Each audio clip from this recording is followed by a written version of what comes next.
What's up, Chiefs Kingdom? You're here with JP, Caleb, and Quentin on Chiefs Focus First and 10 on a really strange Sunday or Thursday, I'm sorry, night football game. Um, I don't even know. What do you think, guys? I know, but I'm gonna let you go and go ahead. I mean, it was a good win, but I have a lot to say. Yeah. I mean, Yeah. I'm happy. No matter what y'all say, I'm not going to let you bring down my emotions right now. There's a lot going on. I'm feeling good. This is a very important game. We know how difficult the Chargers are even going into it. mm-hmm. You know, they've come in here the last couple of years and beat us. And to win this Thursday night, first primetime night, awesome. I mean, I'm awesome. Yeah, I agree. It was great. It was awesome. Here, man, look, my biggest issue, and I think this is probably going to be the only thing I'll have to say, and then I'll let Caleb go on his rant because I know he has one.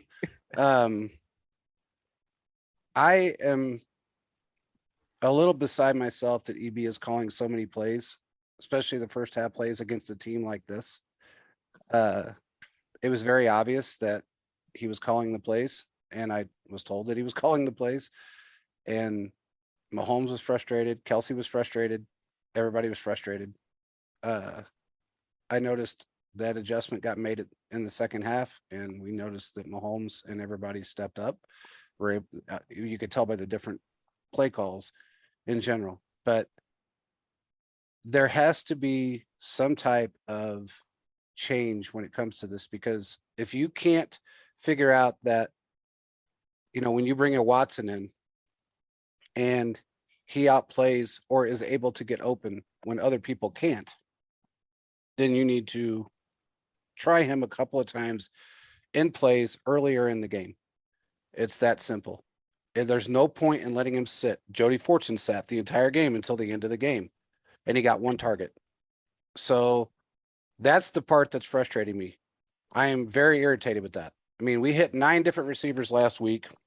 We know that Fortune can do what he needs. I mean, he's an obvious third down threat and a red zone threat. So why not have him in the game more than one time in the freaking third quarter, into the third quarter? I was sideways about that. I couldn't take it. I was so irritated, man, during the first half. I couldn't see straight. But go ahead, Caleb. You do your ranting. Ran away, my man. I don't really have a rant, but this is what I'll say. I agree with JP when it comes to the offense, but I'm very frustrated with the defensive side of the ball.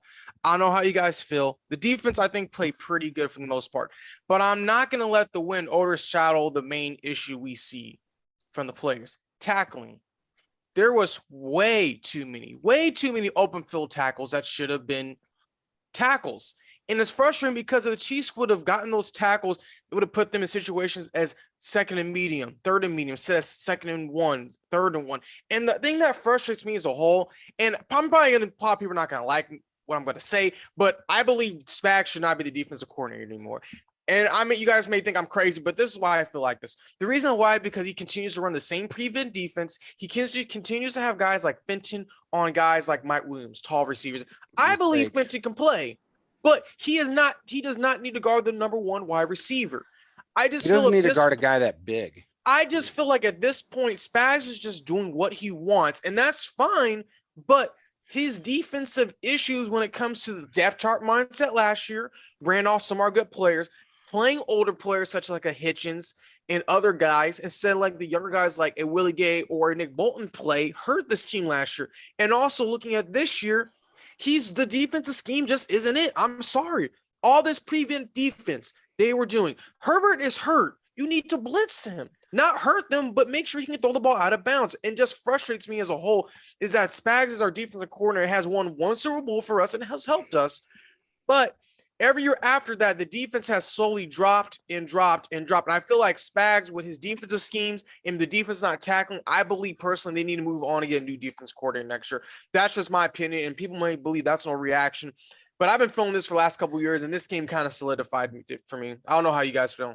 Well, I'm going to throw one thing in.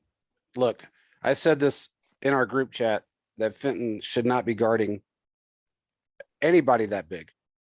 It was obvious after the first couple of plays that Mike Williams had, and just and not the obvious PI call, the first one. The second one I think was a little ticky tack, but I don't believe he should be out there guarding these guys that are that big and that strong. He can't He's more of a overpower them. slot. Put He him in the is. slot. Moose Lee, I mean, See, the and I Chiefs said that. Chiefs love to get players that are versatile, but then they don't use them versatile. That's the Yeah. thing that makes zero sense to me. They get naughty and want to be nose tackle. Yeah. Okay, move him the outside if he can't get. That's just kind of one of my things. I agree. What do you think, Quentin? All right. We got the Debbie Downers in here. We've got all this Boo. negative energy coming in here, acted Boo. like the Seattle Seahawks when Russell Wilson walks in a Broncos uniform. Okay. All right. We've got that out. Let's talk about how well this team played. All right. Because it was difficult to watch at times. But when I was watching the game, they talked about how the Chargers, don't even know who we were playing, were like 2 for 12 on third downs.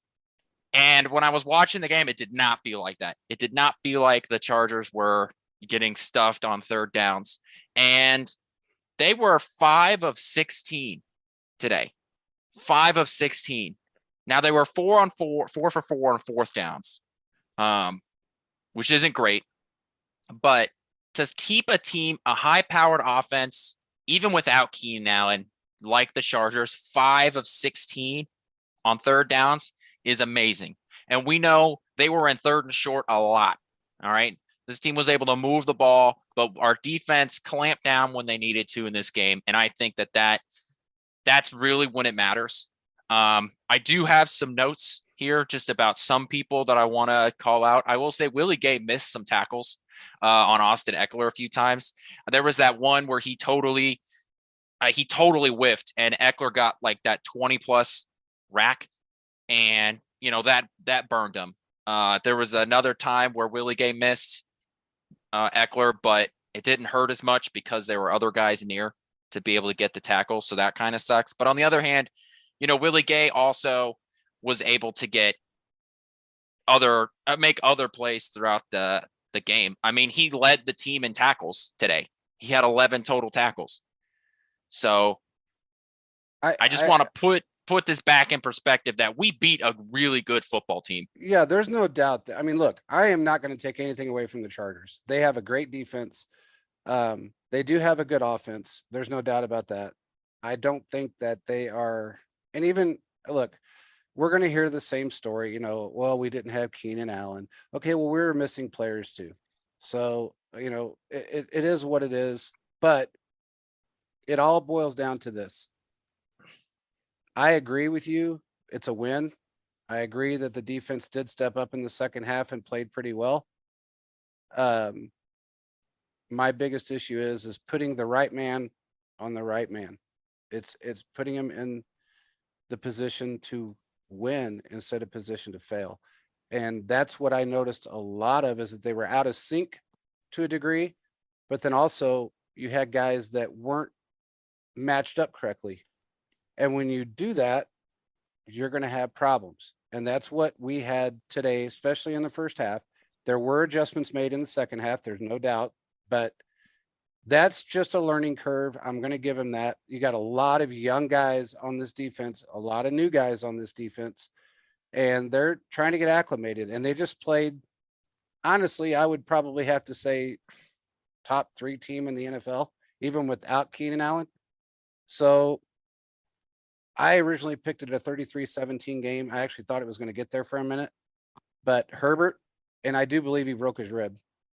His head, I think he broke his ribs on that play. Yeah, when he came down, that helmet was directly under his ribs. So I don't have any doubt that and look, he forced through it. Now, was that a mistake on his part? No, because he scored a touchdown. So I think it's just a matter of us getting a little bit more in rhythm. And as the season, we're 2-0. Okay, it is what it is. We're 2-0. We're the only team left in the AFC West, or we're the only team that's 2-0 in the AFC West.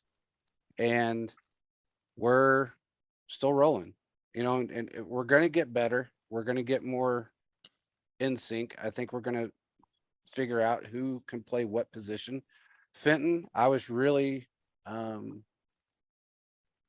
I was not happy with the fact at the beginning that Fenton was covering Mike Williams. And then in fact, I think I said it to you, Caleb, on the Mhm. phone. I said they need to put Snead on Williams, and they did in the second half. But why And aren't these adjustments made earlier? That's my problem. Like a they're lot of doing times adjustments at the very last minute when it's like you gotta do them earlier. yeah, I mean, they did it at halftime, and I get it. I mean, there's times that you have to wait until halftime to make the adjustments that you need to make, and it's difficult to do on the fly, but um, they did make them at halftime. And look, Williams went from having a phenomenal first half to having 2 catches in the second half. So it wasn't like they didn't make the adjustments this time, similar to last year when they didn't make any adjustments at halftime and they came out and still they lost. So not against the Chargers, but against the Bengals. Mm-hmm.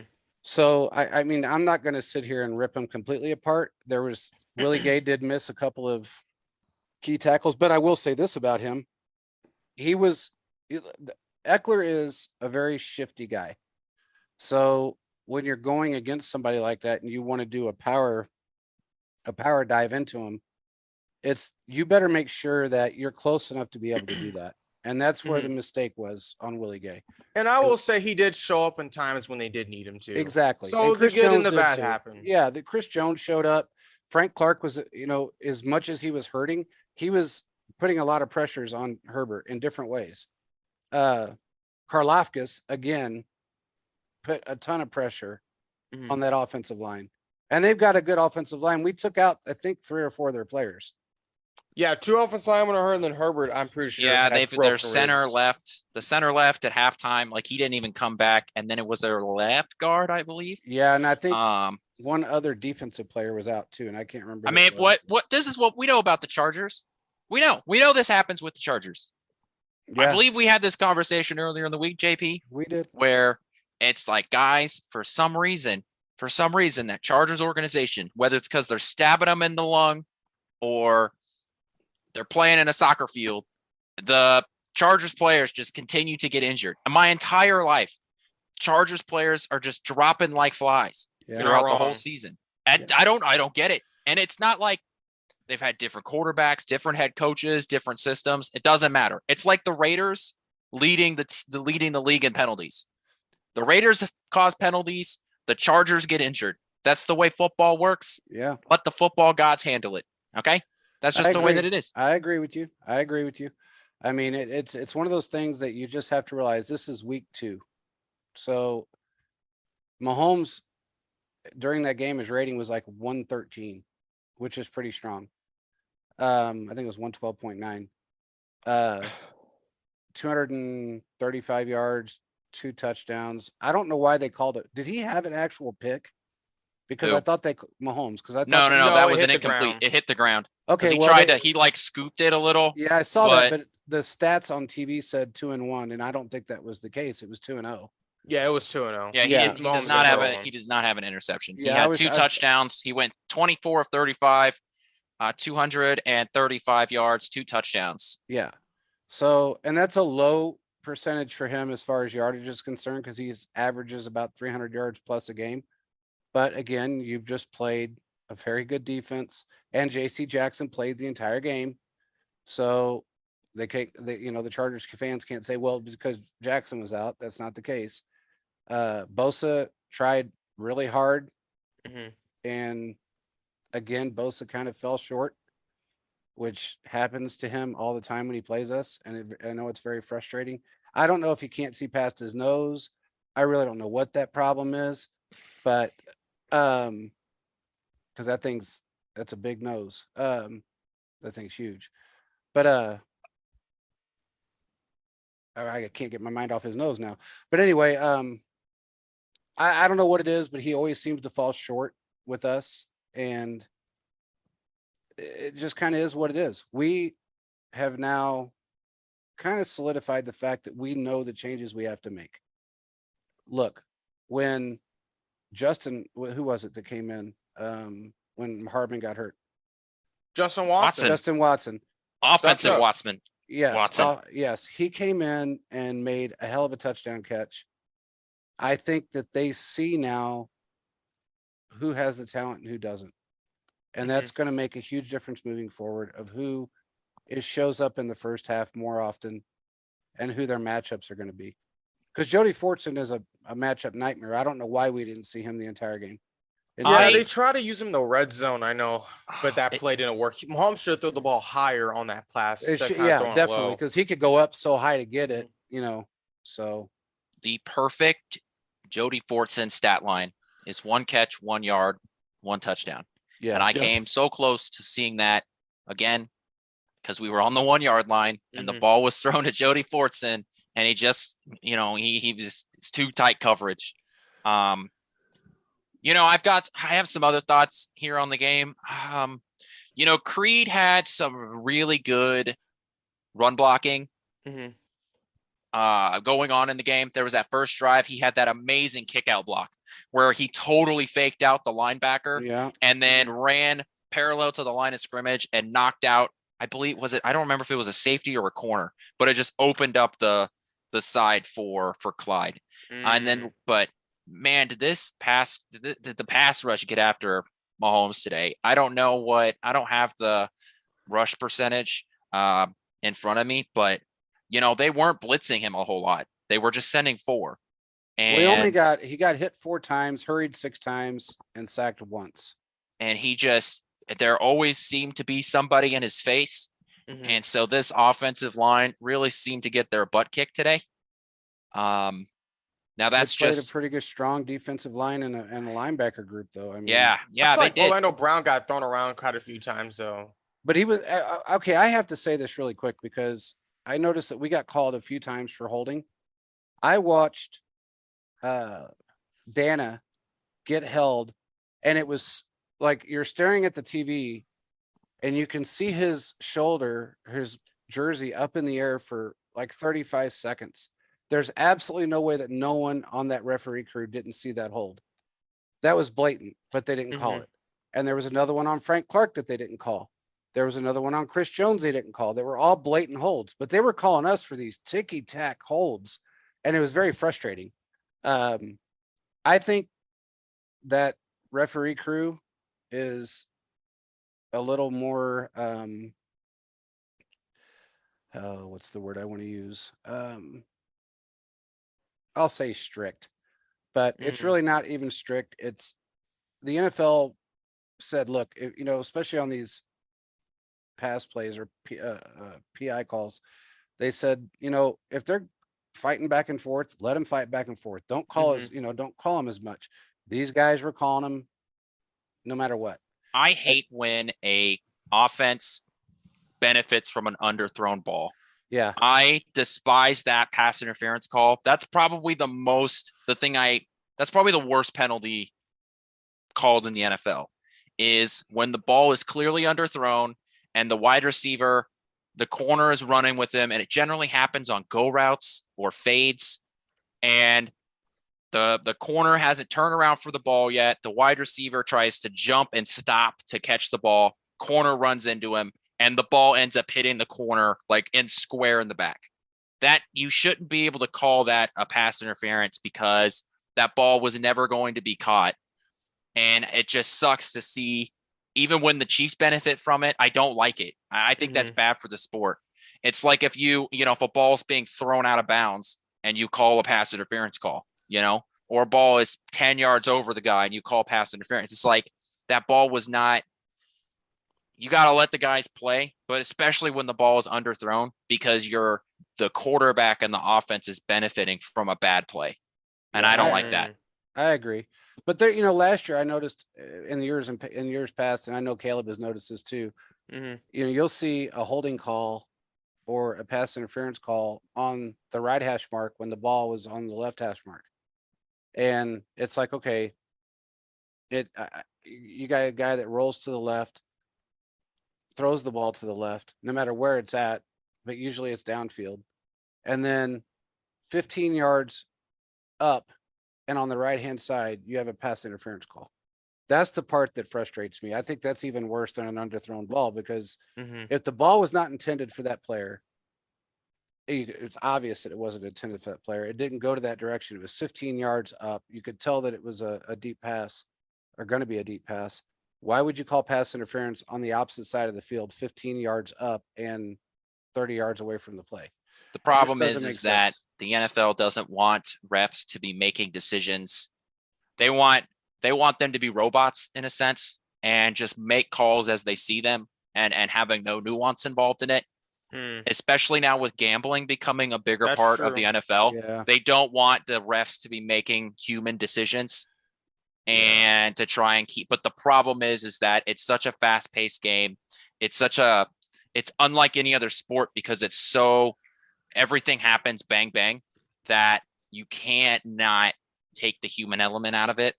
So now we could have a whole podcast just about talking about the problems the NFL has with its reffing and for sure. but It's not worth it.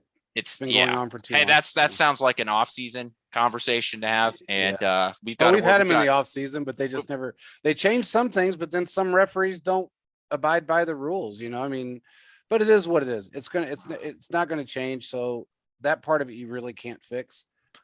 What you can fix is what you can control, and I think they noticed. This is the first game I can say in a long time that I've seen adjustments made on both sides of the ball at halftime, and it benefit us. If actually adjustments made regardless. We noticed last year that there was very rarely were there any adjustments made. Nope, hardly any adjustments. Correct. And now it seems like, okay, we noticed this guy's better, and against this guy, we've got a better matchup here, whatever the case may be. And they're making those adjustments. They even did it on defense, and I was pretty happy with that. I mean, we haven't seen that in a long time, so I can't complain because it is a win. I will complain that the prevent defense has to go away. Just like you said, Caleb, I hate it. I hate that worse than anything in football. I cannot stand prevent defense. I don't understand it. I don't know why you want to. I get the whole injury aspect and things of that nature, but when you're up by 10 points and there's 3:21 left on the clock, you're giving these guys an opportunity to come back and win that game with this prevent defense. And that's exactly. I just don't understand why they just won't put the hammer down. Like we see prevent defense is literally like their MO. Whenever it comes, we're up by a couple scores and the half's about to hit, let's do prevent defense. No, let's try to stop them from scoring. You don't want them to have a minimum going to halftime. But okay, I'm gonna take the side. I'm gonna jump to the other side here. Okay. I don't have a problem with that deep zone defense on that last drive that Herbert and the Chargers had. Because you're up by 2 possessions. They have 1 timeout left. It's 3.5 minutes left. The onside kick is like a 12% chance in the NFL.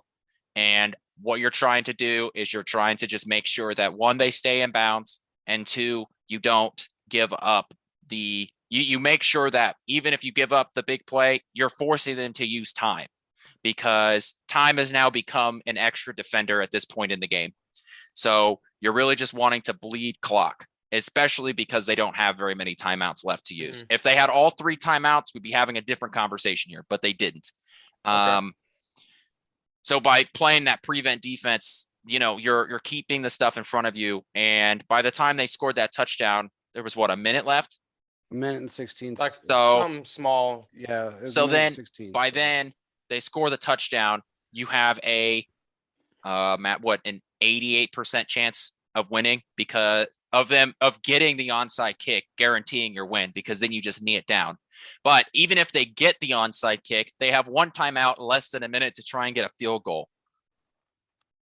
Okay. I just feel like the numbers there are in your favor to running that. Here's my opinion. Here's my opinion. Herbert is hurt.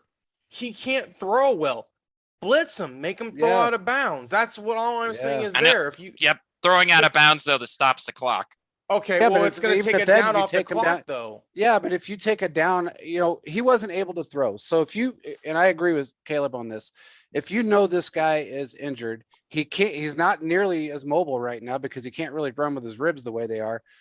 Run an all-out blitz, even a safety blitz or a corner blitz, and just make him crumble in the pocket because he can't run.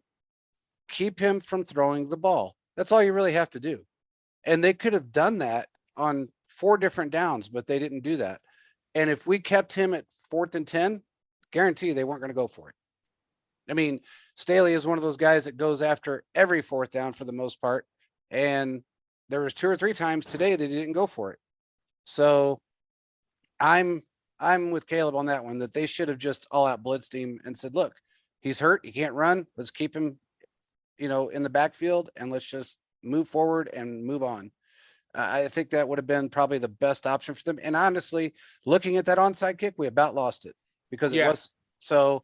Almost we were only in- counts. Almost only counts in I horseshoes and understand, hand but- grenades. Well, I tell you what, we were almost at 12%. So I would rather not be that We're at- 12%.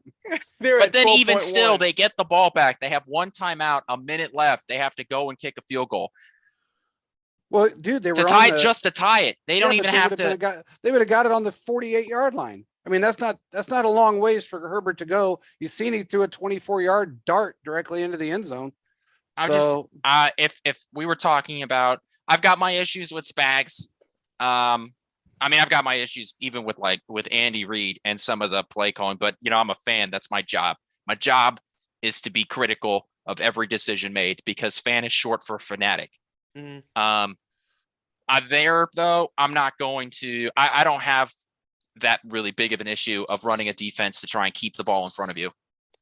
You can, yeah. I mean, I see what you're saying. I just feel like you can. There's different ways. I mean, I see your point. I mean, there's just different ways to figure it out. I mean, yeah, I think they just need to realize that when it's a close possession game, especially when you're playing a high power offense and a really good defense, you need to do everything you can to prevent them from moving down the field. If it was a different team, then I'd say okay, because the odds of them moving down the field are less. But you're playing a very strong football team. So my opinion is, when you got a guy that's you put the hurt on him and it's obvious that he's hurting, blitz him. I mean, just keep him in the backfield. They did that. Look, if that would have been Mahomes, they'd have been going after him like mad. So it's just, it's something that we need to get fixed. And as far as the play calling is concerned, Andy took over in the second half and things changed there. I'm not happy with the way the play calling went in the first half. I think it was horrid. They just looked way out of sync. I think the plays were not designed correctly or called correctly. Let me put it that way, for the defensive schemes. And it put us in a position to fail. I don't know what else to say about that. But all in all, we won the game. We look a lot, in my opinion, we are defensively we look better than we did last year in both games that we've played. Yeah, well, there's some missed tackles, well, of course. And but- Austin Eckler is he's a very yeah. elusive guy. God, he's hard to some- hit. he's a hard guy to get a grip on. So I Yeah. know there's a good chance that Willie Gay is going to get ripped on for missing a couple of those tackles. And, as he should, those are missed tackles. Yeah. But, football players make football plays, and Austin Eckler was making football plays out on the oh, field for today. sure. And I think, when I thought this defense was playing much worse, but when they brought up the broadcast booth brought up that stat that they'd only completed a couple of third downs, that really brought into perspective how well this defense actually played today. And it made me feel a lot better after this game, because they gave up 24 points, but they were getting their butts kicked early in the game. And that defense had to stay on the field quite a bit in that first half. So to be as successful as they were, I think that deserves some credit on that defensive players, because they did not give up. And they came out with a fire in their bellies in that fourth quarter. Chris who else Jones they came coming out. with in the second half that made a huge difference? Carlos Dunlap. Mm. He made a huge difference when he stepped on that field. It was almost an instant change. And that right there will give them an idea. Okay, I understand you want fresh legs. I understand you want this, but you have to get the guys out there that are going to be able to make those plays. I know it's early in the season. I understand that. That game right there could have defined our AFC West situation. It could have really defined the AFC situation, but it didn't. Thank God. It changed things for the Chargers. It didn't change anything for us. So, other than we got another win, but we're still that team. We have to just bring it together. I think it was a very big learning curve because look, even Al Michaels said it, and it's true. If you really look at the Chargers' next 8-game stretch, if they would have won this game, they could have easily ran away with a lot of games because they have a very easy schedule compared to us.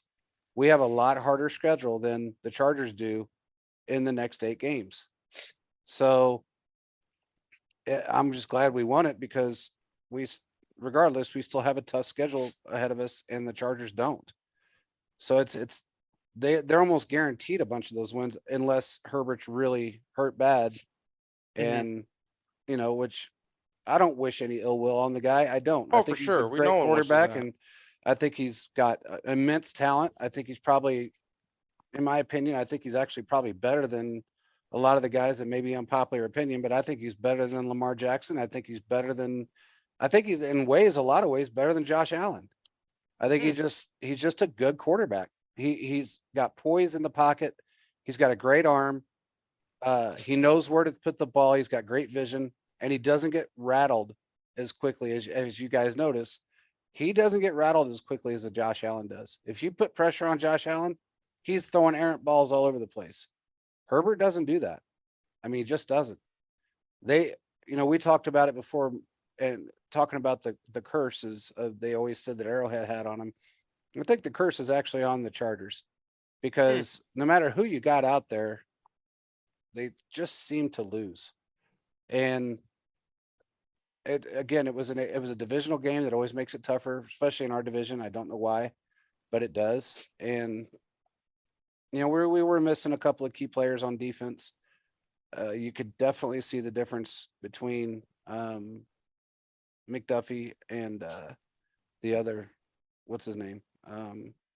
Is it the other Watson that came Defensive in? Watson. Defensive Watson, yeah. That's they're both Jay Watsons. I know. Yeah, so hard. It's hard. But you could see the difference. I mean, McDuffie is so damn good, and it's going to suck to not see him out there for the next 3 weeks now.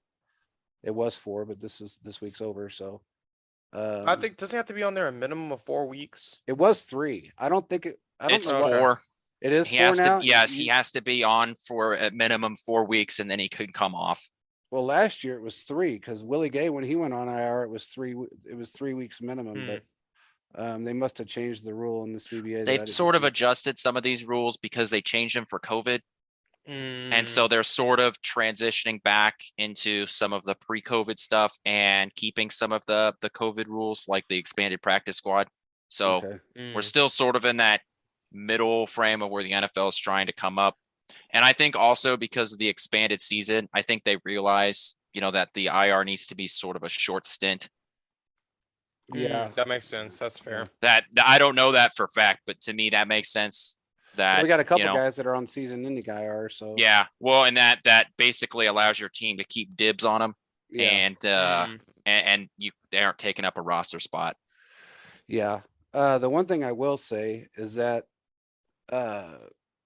JC Jackson had an extra bone in his foot that was removed. That was what the problem was with JC Jackson, and that's what he had the surgery for. There was a lot of speculation that he had soft tissue injuries and all these other injuries that compiled upon him. None of that was real. He decided to have this removed. That was the reason why Belichick didn't keep him, was because he figured, I don't want to wait for him in case this becomes a long-term injury. But apparently it was not, and he was out there playing tonight. So, and it seemed like he played about 80% of the snaps. So I don't think he was, he may have not been hurt, and he may not have been hurt. he got burnt by Watson, but that's neither here nor there. Offensive Watson. Offensive Watson, yeah. That's how I'm gonna start. That's what I'm gonna start calling him now. We'll call him O Watson. Actually, and both D Watsons Watson. show up tonight. They Offensive did, Watson yeah. got a touchdown. Defensive Watson got a touchdown. Yeah, we should go. And conveniently, I think we can all agree that defensive Watson is our player of the game. Yeah, He's our definitely. defensive player of the game. Definitely. 99-yard touch. Conveniently, my man's birthday's in 2 days. Okay. So happy early birthday, Jalen Watson. Yep. Congratulations. Yes, on your really game-defining pick six. I mean, if the Chargers score there, I mean, talk about an uphill battle for the Chiefs. Oh, But to man. be able to have, I mean, that's a 14-point swing. You're taking a touchdown away from the Chargers and giving it to Kansas City, and Yeah. that really brought the crowd back into it, brought the defense back into it, because that's when Chris Jones got his sack. I mean, that really helped us win the game, not just from a points perspective, but bringing the team back into the game, because you could feel the energy leaving both the offense and defense. Yeah. Mhm. Well, it was great to see him step on the field in his first game and, get a 99.5-yard pick for, pick six. That was pretty nice to see. So can't complain too much about that. Look, it takes all three phases of the ball to win. Mhm. Luckily, the little Amendola did really well tonight. Yeah. Didn't miss I was a little nervous when I saw those tweets saying that he missed a bunch of kicks from 40 and 50 yards in warmups. That was a little nerve-wracking for me. Yeah. I'm just happy we didn't have to get into that situation where, That's true. we needed to kick a really long field goal. They were all pretty Mhm. NFL normal field goals. Yeah. We've got 14 days until our next game. So hopefully the swelling and Butker's ankle goes away by then. He was And out there warming up today. So Amendola can go find a job on another roster. They might Because just I put him think, on the practice squad. they might. I mean, they may. I mean, the odds are, I guess the Chargers kicker is probably going to get hurt by the way the team's heading in this direction. Yeah. So Yeah. maybe, Their water boy might get hurt. yeah. You just never know. I mean, somebody might just fly into him. You just never know what's going to happen. A cup of water hit him in the head, Gatorade jug. You just never know Yeah. what's going to happen. He's gonna get a paper cut on one of those Gatorade Oh, cups. guarantee it. That's what it is. You Paper cut. guys. Right between his middle. Oh, right fingers. between the fingers. I wouldn't Oh. wish that on my worst enemy. Oh dude. no, I'd rather be shot. Oh my Um, god. At least you got a cool story with the shot. Yeah. This paper cup. You're like, dude, why are you in so much pain? It's like, man, this Gatorade cup. Let me tell you. Yeah, it tore me It's up, just brother. weird how they always have injuries every single year. They really do. It just makes no sense to me. It's always something with the Chargers. It's always something. And if you know that the most successful teams in the NFL are the quieter teams, the teams that just keep their head down and are getting the grind through. Mhm. The loud quarterbacks, the teams that are the diva wide receivers, like that's not how you have extended success. And the Chargers are for whatever reason, I don't know I would love to know. I would love to know why star players on that team continue to hurt themselves. It might just be the fact that they got like 4 or 5 fans total. I mean, that doesn't really bode well when you don't have a fan base and it's kind of rough. I mean, a lot of times you got Raiders fans and Rams fans going to their games because the tickets are so cheap there.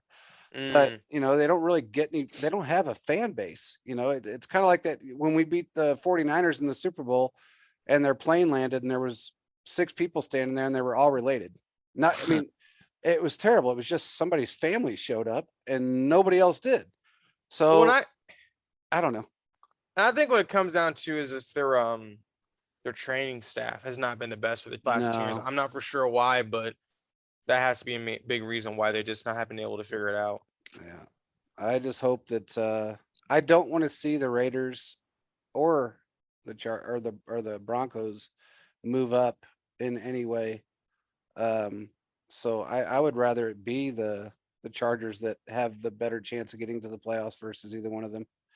And that's just from a personal standpoint. It's and a competitive standpoint. You want to play the best. You don't want to play somebody that sneaks in and, for whatever reason, you want to play the best of the best to see if you're the best.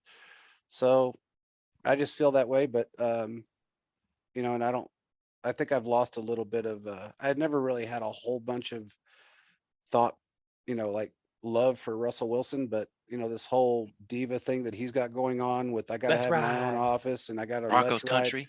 Broncos, Let's ride. let's ride, and all that Mr. crap. And, Unlimited. yeah, he's unlimited. I do everything 3 times, I mean, that makes me kind of wonder about what all he does 3 times. But I think that he's really become a diva.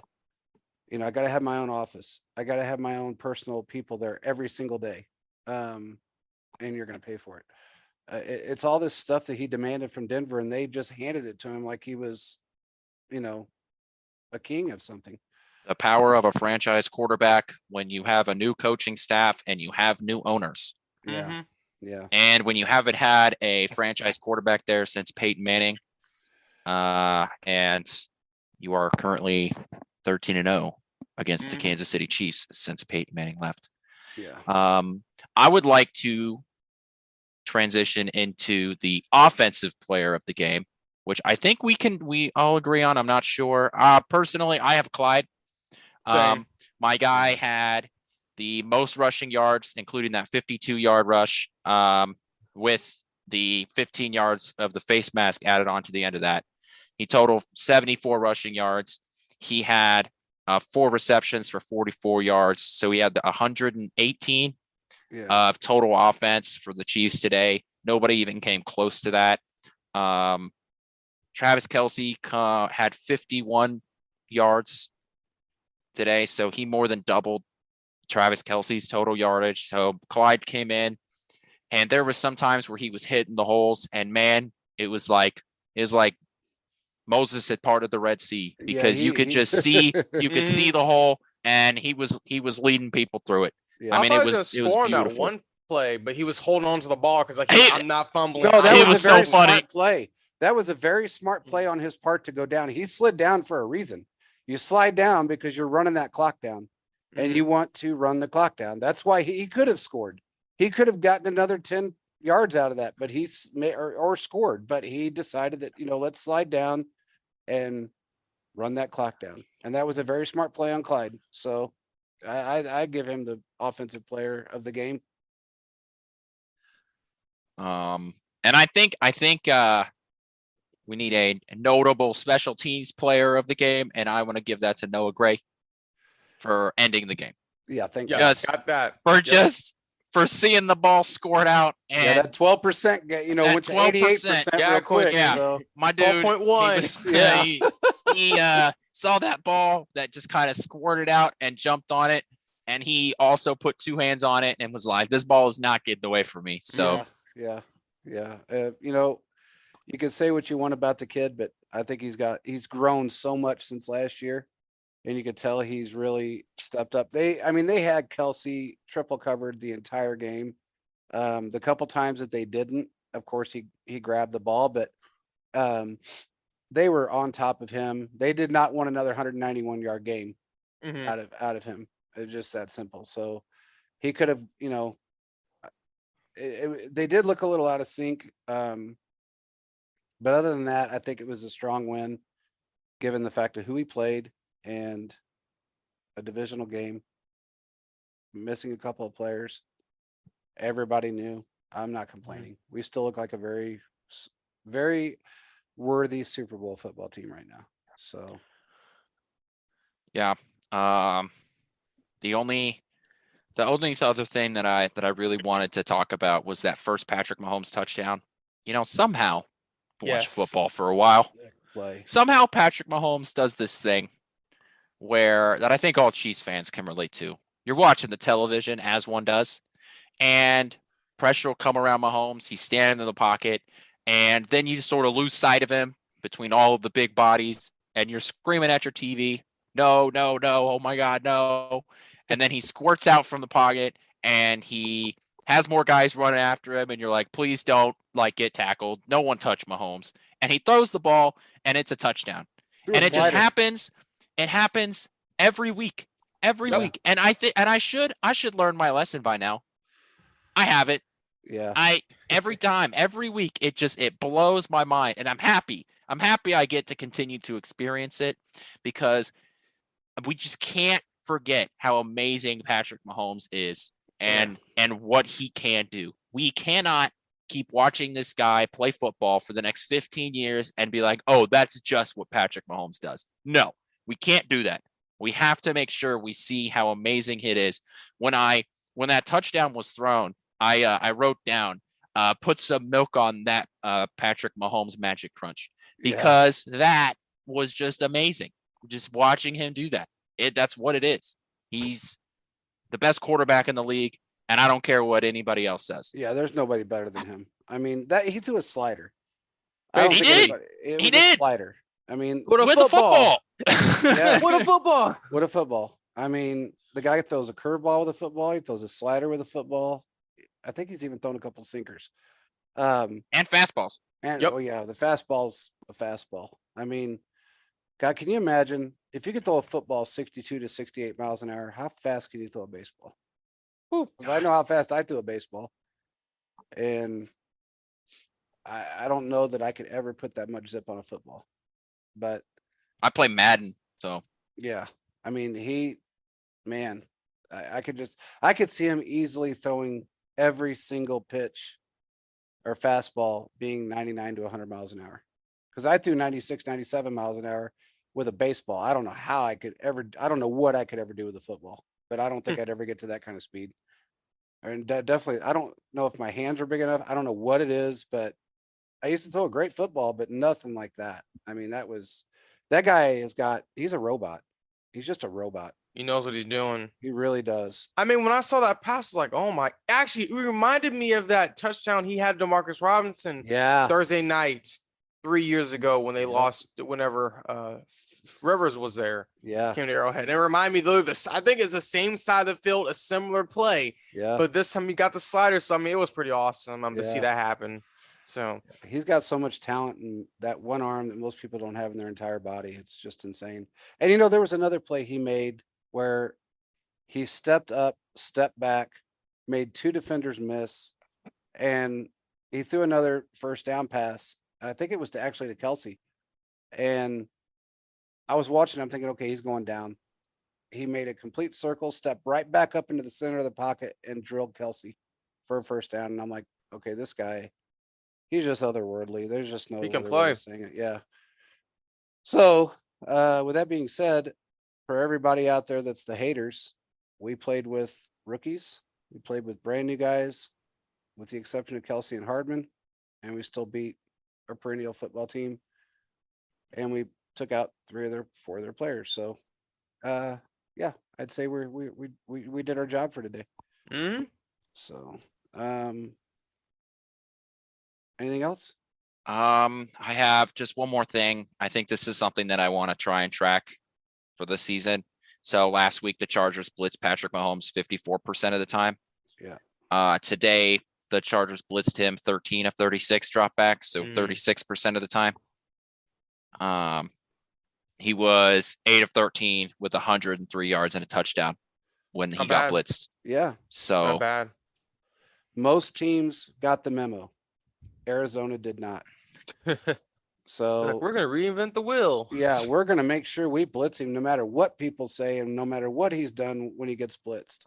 And he exposed them and made them look like children, like a bunch of Girl Scouts out there. Because when you blitz Mahomes, he's gonna make you look bad, and that's what he did last week. And anytime he gets blitzed, he waits for it. He wants it to happen because he knows what he's going to be able to do.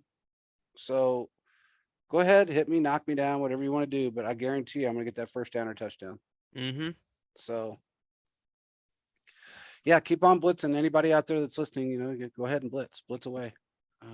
Have a good time doing it and just watch us win, so, but, anyway, there is a giveaway going on that ends tomorrow, actually, for everybody that has signed up.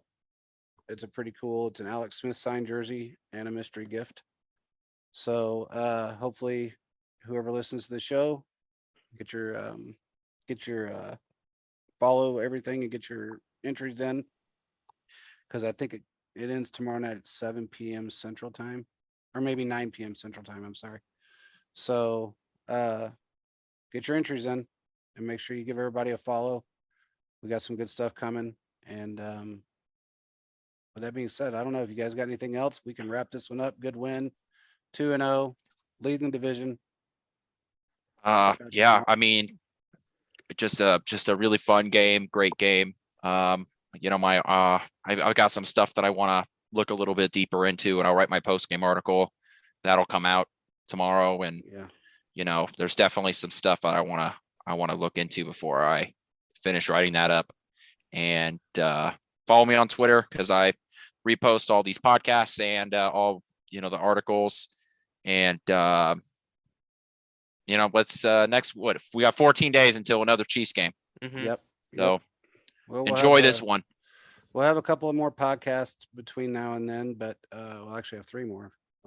But we will keep you updated on anything we hear, and hopefully everybody's healed up by the time well, I know one won't be, but I think Butker will be back by then, and Mhm. everybody will be rested up. 14 days is a long time to get your body Yep. healed, and It's like a mini bye week.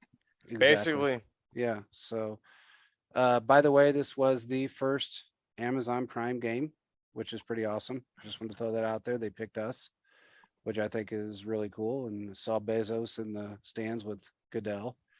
So, whatever. Hobnobbing with the rich guys up there, but whatever. But it is what it is. We were the first team to get the Amazon Prime game, and I thought that was really awesome.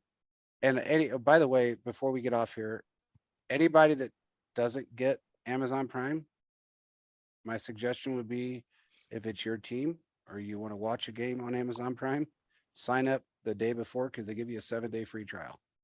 So then you can at least watch your game and That's move fair. forward from there.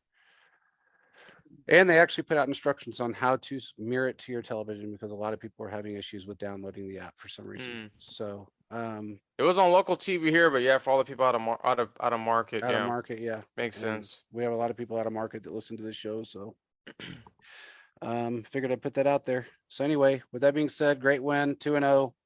We still got Mahomes, we still got Andy. I think the adjustments will be made, and we're gonna go for 3-0 in 14 days. We got 2 road games ahead of us, so we got to remember that. And we're awesome on the road. That's the one thing about Mahomes. He is a road king. So He hasn't lost a divisional game on the road yet. No, Nope, hasn't. 5 years hasn't lost a divisional game on the road. Well, with that being said, I hope everybody has a great weekend. Hope you have a great Monday, or well, I'm sorry, Friday. Is this a Red Friday still? Sure, they won. Why Yeah, not? they won. It's Red Friday. Wear your red. I am. I know I'm going to. So I'm wearing it right now, as a matter of fact. This Tony Gonzalez jersey may get double dosed this week. Eric Do it. So, yep. So we will talk to you guys on Sunday, and enjoy the rest of the weekend. Peace out, everybody. See you later, Chiefs Kingdom. Go Chiefs. Good W for the week.